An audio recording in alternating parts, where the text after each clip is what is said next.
मृत्यु एक सच है, एक सत्य है जो अकाट्य है। उसके बारे में आप कुछ भी सोच लें, जो जीवित है उसका अंत एक दिन होना ही है। ये बात इसलिए ज़्यादा लगती है लोगों को क्योंकि उनके अंदर जीवित रहने की लालसा होती है और इसी प्रवृत्ति की वजह से कि हम किसी तरह बचे रहें, मृत्यु उनको शत्रु की तरह लगती है। जो होना नहीं चाहिए, हमें ये तथ्य स्वीकार करना चाहिए कि मृत्यु उसी तरह है जैसे जीवन है। तो अगर ये सच है तो ये बात सबको मालूम, और यही बात जो ईशा फाउंडेशन के संस्थापक हैं जग्गी वासुदेव, जिन्हें उनके शिष्य सद्गुरु कहते हैं, उनको भी लगी। बाकी लोगों ने इस बारे में शायद सोचा होगा, लेकिन जग्गी वासुदेव ने इस पर काम किया। अवध पंच में मधुकर उपाध्याय का राम राम। जग्गी वासुदेव ने इसकी शुरुआत तमिलनाडु से की और उनका ये कहना था कि अगर मृत्यु है आखिरी पड़ाव, तो जो अंतिम यात्रा हो वो कष्टप्रद नहीं होनी चाहिए, किसी सूरत में नहीं। क्योंकि आप उस व्यक्ति को जिसने अपना जीवन पूरा कर लिया है, इस दुनिया से चला गया है, उसके जीवन काल में भले कुछ न किया हो, लेकिन उसकी अंतिम यात्रा को आप कष्टप्रद न बनाएं। उसे इतना अच्छा बनाएं, इतना जितना बना सकते हो। यही सोचकर जो ईशा कायांत जो स्थानम की कल्पना की जग्गी वासुदेव ने, और उसको अमली जामा पहनाया। ईशा कायंत स्थानम के करीब करीब 30 केंद्र तमिलनाडु में चलते हैं। ये सारे केंद्र ईशा फाउंडेशन ने विकसित किए हैं। यहाँ तक तो बात बिल्कुल ठीक है, लेकिन अब जो हुआ, जिसकी वजह से हम इसकी चर्चा कर रहे हैं, वो बिहार से संबंधित है।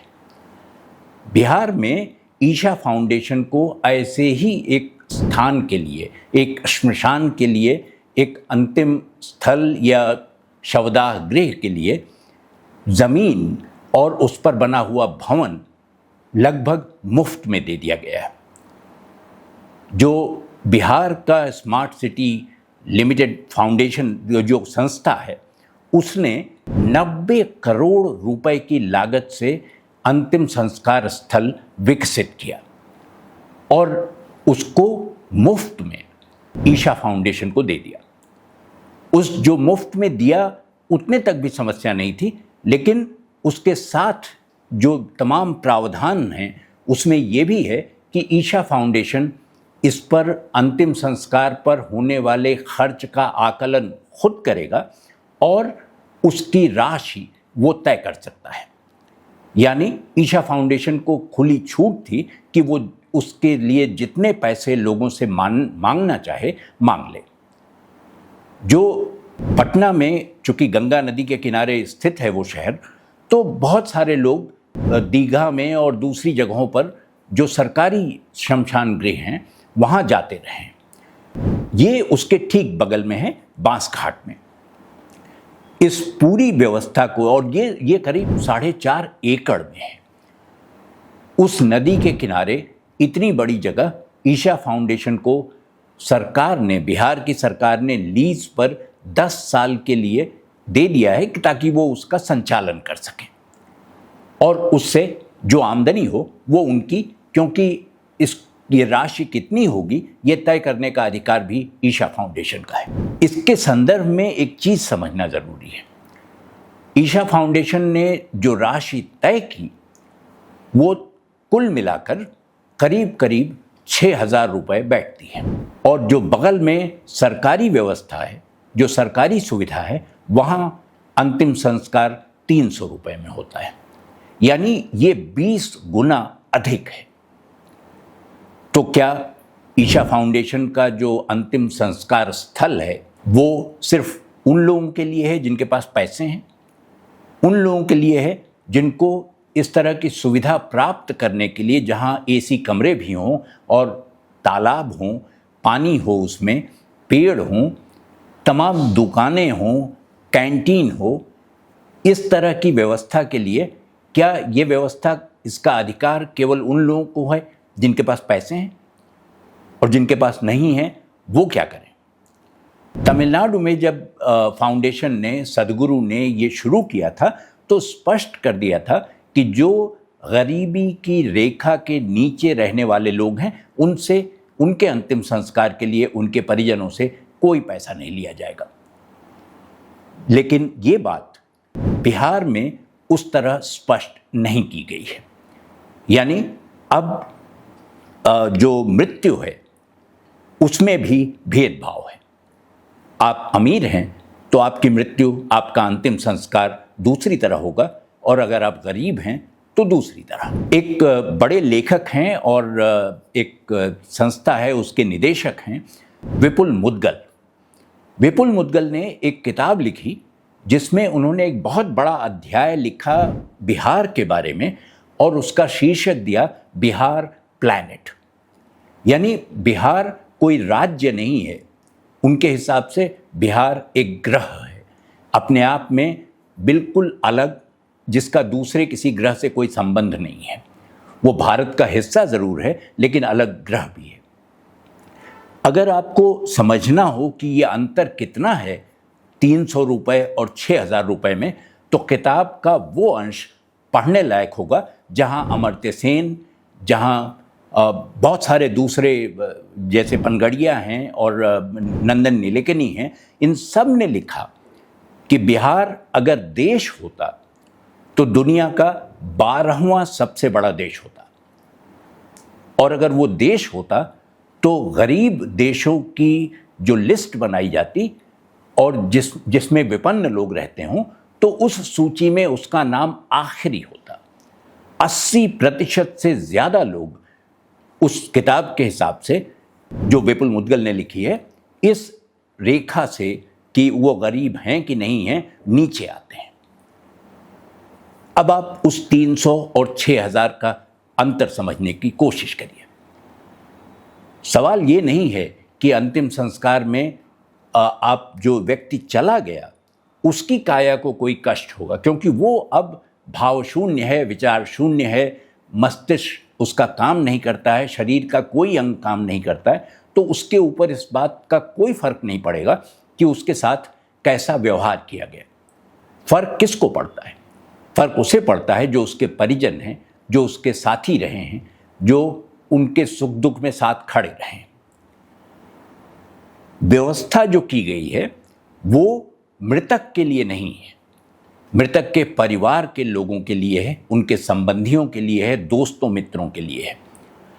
पटना में जो बनाया है इन्होंने बांस घाट में, बांकेपुर के पास, उसमें 2 एसी कमरे हैं, 4 दुकानें हैं, कैंटीन है, 2 बड़े बड़े तालाब हैं और लगभग 20,000 पेड़ वहाँ लगाए गए हैं, जिसमें छोटे पेड़ भी शामिल होंगे जिनमें फूल आते हैं। इतनी सारी सुविधाएं उपलब्ध कराई गई। ये कोई छोटी बात नहीं है, और ये माना जा सकता है कि किसी भी चीज़ का, क्योंकि जो संस्कृति है हिंदू संस्कृति, उसमें मृत्यु का जो अंतिम पड़ाव जो जिसको मानते हैं उसका भी संस्कार होता है। जो कुल 16 संस्कार जिनकी व्यवस्था आपको मिलती है धार्मिक ग्रंथों में, उसमें 16वां संस्कार मृत्यु का संस्कार है, जिसको अंतिम संस्कार कहते हैं। ईशा फाउंडेशन ने जो अंतिम संस्कार स्थल विकसित किया है बिहार में, पटना में, उसके 2 दरवाजे बनाए गए हैं और दीवार इतनी ऊंची कि अंदर कोई देख ना सके। दीवारों पर ओम लिखा है, एक बड़ी प्रतिमा शिव की वहाँ स्थापित की गई है, और उसके अलावा एक त्रिशूल भी है और बहुत सारी दूसरी ऐसी चीज़ें हैं। ये सुविधाएं जो ईशा फाउंडेशन के इस अंतिम संस्कार स्थल पर उपलब्ध होंगी, उनसे किसी को आपत्ति नहीं हो सकती, होनी भी नहीं चाहिए।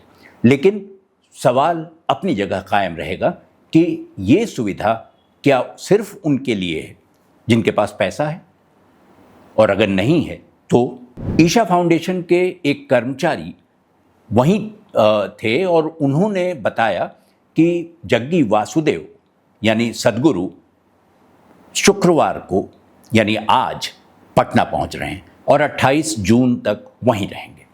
इस दौरान वो जाएंगे और इस जो अंतिम संस्कार स्थल है उसका निरीक्षण भी करेंगे और उसे ही इसकी औपचारिक शुरुआत माना जाएगा। हालांकि एक पत्रकार पटना के पुष्यमित्र, उन्होंने कहा कि ये अंतिम संस्कार की प्रक्रिया शुरू हो चुकी है 3 जून को ही और अब तक 20 लोगों का अंतिम संस्कार वहाँ किया जा चुका है।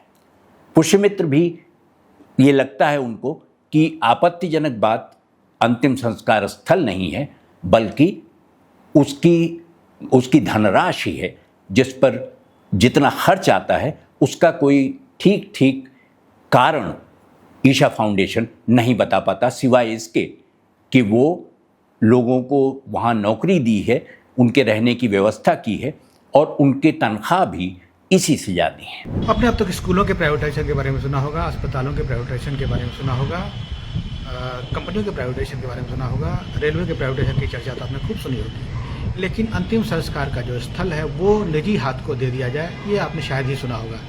जी हाँ, अभी जहाँ मैं खड़ा हूँ ये बिहार में बांसघाट में पटना में एक अंतिम संस्कार स्थल है जिसे बिहार सरकार के बुडको ने तैयार किया था 89 करोड़ में, 89 करोड़ में। अब इसके संचालन की जिम्मेदारी ईशा फाउंडेशन की होगी, जो जग्गी वासुदेव की संस्था है, आप सब जानते होंगे।